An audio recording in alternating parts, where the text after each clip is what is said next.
Hey everybody, Scout Crafty here again. Mishmash Monday. Welcome back. Hope you had a great weekend. We got a couple things to get to today. First off, being that we're back to 3 days a week, I do have time for the occasional rant. Something that I haven't done in a bunch of months. We haven't talked about a rant, but I just had something today I want to discuss with you, and that is getting... Did you ever get ripped off where you feel that it burns you like more than other times? If you're a consumer, sooner or later, you're going to feel like you've been wronged or you've paid too much or something like that. It happens all the time, and you kind of live with it. You just say, well, that's the price of doing business, so to speak. But there are, every once in a while, something will bother you. And it's ridiculous. It's not even, might not even be for a lot of money. It might be for just a small amount. I'll give you an example.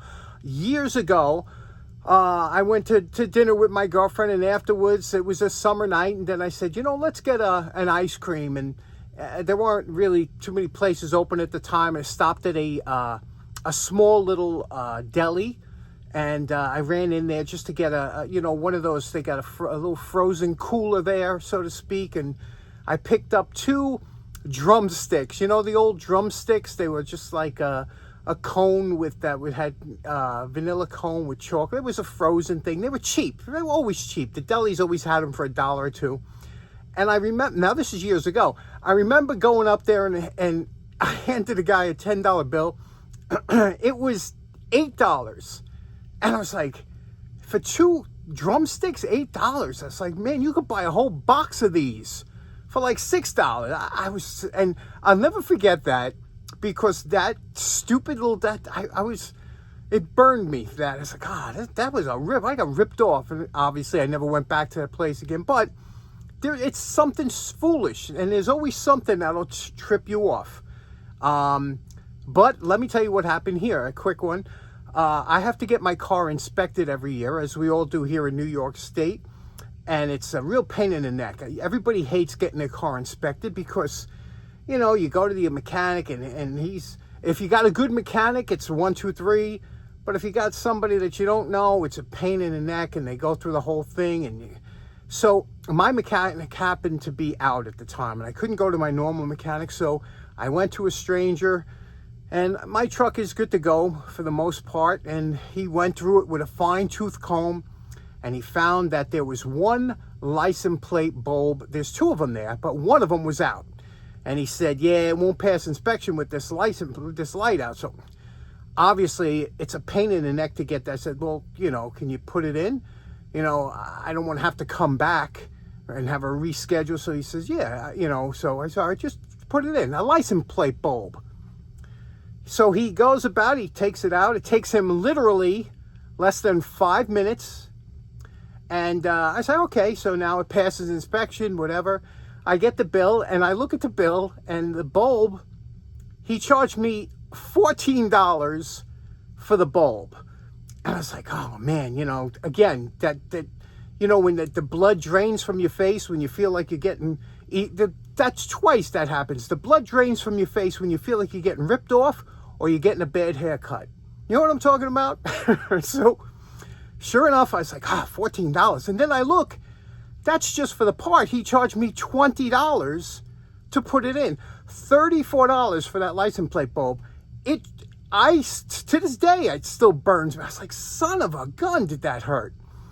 But did you ever get something like that? And it's not about the amount of money or something like that, but there's always that one occasion that you're like, that was excessive. That was excessive. And, let me show you what I'm talking about with the bulb. Okay, now this was the bulb that was changed. And here, this is a Sylvania bulb. The number is 168. And you can see it's a push-in. They used to use these years ago for dashboard lights and whatever. This is from the other side. Again, there was 2 of them, so I figured I'm going to change this. And I did. Because this one here, I always have to give it, for some reason, a knock. And I want to do an experiment. But this here cost me, I bought a case of them, which is 10. And that cost me $10. Not on sale or anything, $10, so $1 a bulb. And that's retail. So I don't understand how they get $14 out of this bulb. But, that's the way it is. I also had to change Recently, I burnt out a tail light. I'm starting to go through lights because the car's 15 plus years old or whatever, and you start to burn up bulbs. Now this one here, the tail light went. You could see it's darkened here. This is this replaced the old, I guess, 1157s or whatever, you know, the ones that had the metal base. But what I wanted to do, I thought it would be fun, so I want to hook this up to our power supply here and see how much voltage these will take, because they have a parameter. You know, they're good between, obviously the vehicle is 12 volts, but they usually run about 13.5 with the alternator, so they're usually good to like 14 volts. How many volts can we put in these bulbs before they burn out? I thought that would be fun to try out, so let's do that. But that little bulb gave me some agita. Okay, we hooked up our indicator light here. This is the license plate light, and we hooked it up to we have this little power supply that goes 0 to 30 volts. You can see what it's drawing. It's 0.28 amps right now. It's at 7.75 volts, okay? We're going to bring it up, okay? And this is, we'll bring it up here to, this is coarse on this side. Okay, we have it at about 12 and a half, a little over 12 and a half volts. You can see that's the brightness. It's pretty bright. It's drawing 0.36 amps, okay? Now we're gonna bring it up. This is where the fun comes. Let's see how high we can get this before it burns out, okay? Now, again, 13.5, we're at almost 14 volts here. 14 volts, okay? 14.12 still, that's, you know, kind of within parameters. Again, 13.5, they're good to 14. Let's go up a little further here. We'll go up slow. Okay, 14.45. Here we go. 15, we're at 15 volts. Okay, bright, very bright. Let's go up a little further. 16, this is fun, right? 16 volts. What you guess? How high you think it's gonna go? Okay, 16 volts. Let's go up a little further. Oh, we're getting 17 volts. We're at 17.14 volts. That's pretty good, right? Come on, baby. Let's go. Let's see if we get 18. 18 volts, 18.1. Look at that. We're good to go. Will we get to 19? 19 and a half volts almost. Look at that. Look at that. Still nice, right? Okay, let's go up to 20. It's getting a little blinding for me. 20 and a half volts. Holy cow. This is pretty impressive. How high you think it's going to go? Let's go up 21. Come on. Pretty soon. 22. 23. Okay, you know what I'm going to do? I'm going to put this bulb down because I don't want it to pop on me. 23. 24. 25. Holy cow. Look at that. 27. This thing is super bright now. I mean, it is so bright. It's blinding me. 29. 30 volts. 30 volts. Let's bring it down. Come on. A lot of you, are you surprised like I am? Holy cow. 30 volts. This is the original bulb that came with that vehicle, made in Japan. Look, and it's lighting up all the way down to 3 volts. Wow. I'm pretty impressed. I wanted to go all the way up to see if but this is 0 to 30 volts, you know. We were like maxed out.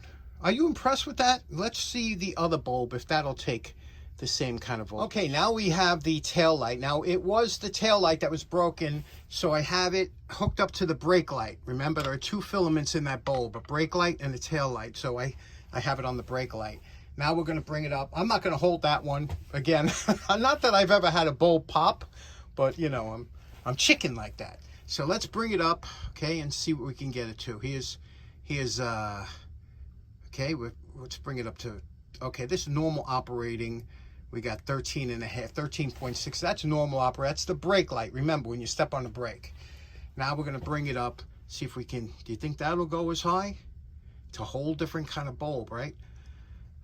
16, 17, 18, 19, 20 volts. That thing's super bright. 21, 22, 23, 24. Wow, this is like flash. Oh, there we go. 26 volts it went up to before it burnt out. That was pretty cool, right? Very impressive. There you could see the two filaments are broken away. The tail light, the thin one that's on top, that was broken before. And the bottom thicker one is the brake light. The brake light is always draws more current, and it's brighter so that it stands out. But there we go. The two filaments are broken. That's pretty impressive. Okay, next up, you remember last episode, we found this great heat surge fireplace in the trash, and now we were working on it. Now, I just want to do one more thing before I put it back in its enclosure, and that is check out the bulbs. I've ordered some LED bulbs that uses a 40-watt candelabra style bulb, two of them, to create the flame effect. I bought these LED equivalent bulbs, and they only use they use 94% less electricity. So I want to see exactly if they look the same. So let's try it out. Okay, now to check it, we're going to put the right bulb here is LED. The left is the incandescent, and we're going to take a look at it. You could see it's very close, very, very close, and you could see the difference. Now I'm going to switch them both. They're both LEDs, and this is what it looks like with both of them using two LED bulbs. Okay, now here's the beautiful thing. Now, with this exact flame, or very close to it, the same brightness, look what we're using now with the LEDs. 8 watts. 8 watts is what's running this right now, this whole fireplace. Isn't that amazing? Now compare that to the 76 watts that it was using with the two regular bulbs. So well worth the conversion. Okay, next up, here's a project I've been sitting on for quite a while. This comes to me all the way from Colorado from my good buddy Resto Rob. Resto Rob is one of the coolest jobs going. He works for the Royal Gorge Route Railroad, and that's a scenic railroad in Colorado. They have a ton of different activities they do, and Rob is lucky enough to work there. So how cool is that? Anyway, he sent me a spike from that railroad, which they can't obviously reuse, but what a great souvenir I have. But I want to clean this up. Let's take a look at what this is here.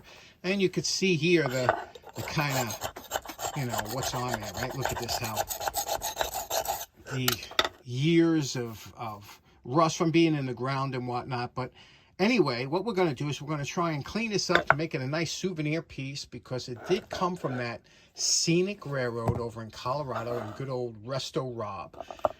So let's clean this up and let's get started. Now, whenever you're going to do something like this and you got all the scale and caked up grunge you got to get under, you know, we always like to use a flap disc. But before you go to the flap disc with something like this that's really bad, I like to start with a thick cutoff wheel. This is like a cut-up or a grinding disc. This is solid.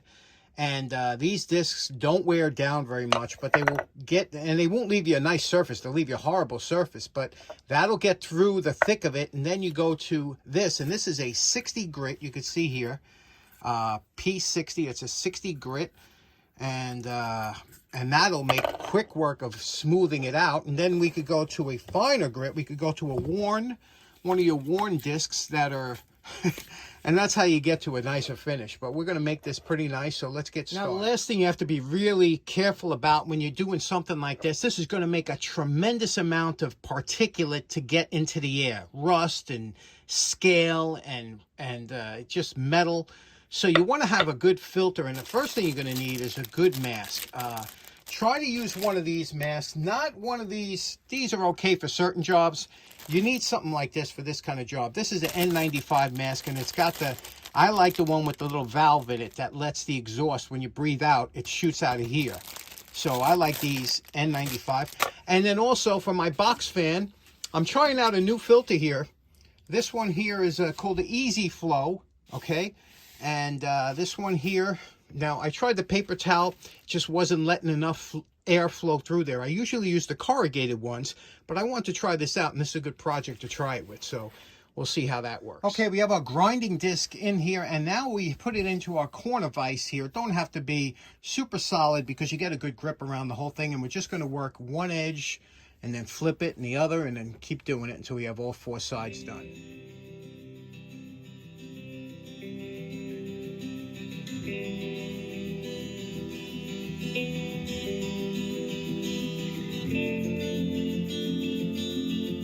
Now, this is the results with the grinding disc and the coarse flap disc. Now we're going to go to the fine flap disc and smooth it out. But you see the edges, how sharp the edges and everything are?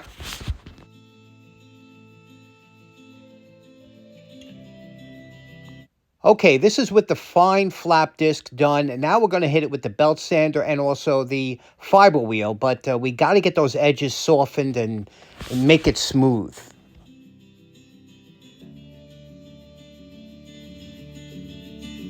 And you know, my favorite part, remember what Rob's railroad spike looked like before we started? And we're calling this project done. This is about a 90-minute project. And you can see how this came out here. It's very presentable, so smooth. Again, the bevels, so important. If you don't do those bevels, you might as well toss it in the garbage because it'll look horrible and it'll be so... This is buttery smooth. You can see we did get a little bit of a polish, especially for the head here, right? Look at that. Did a nice job on the head here, around the rim, and just a nice piece, right? I'm telling you, there's something about a polished railroad spike or, you know, clean railroad. You give this to someone, somebody sees this in your toolbox, that's the first thing they'll grab, and they'll say, wow, look at this, huh? Because they're always rusty, they're always beat up, bent. This one here, nice presentation piece. What do you think? Rob, thank you very much. Resto Rob, go check him out. Is a great channel. He does great work too. So what do you think about that? Now, this is with that just one project, that one 90-minute project. Look at all of that particulate that this filter captured. You see that? You see that circle around here? That's where the fan blades are sucking it in. And what a difference, huh? That's not going in your lungs, hopefully. Okay, so in closing, special thanks to Resto Rob for the railroad spike, and go check him out. Have a link in the description. Also, let me know in the comments if you've ever been ripped off or in one way or another that just stuck in your craw. It doesn't have to be a lot of money, but just something that bothered you. Let me know. Let us know in the comments. Anyway, have a great day. We'll see you again on Wednesday. Take care now. Bye-bye.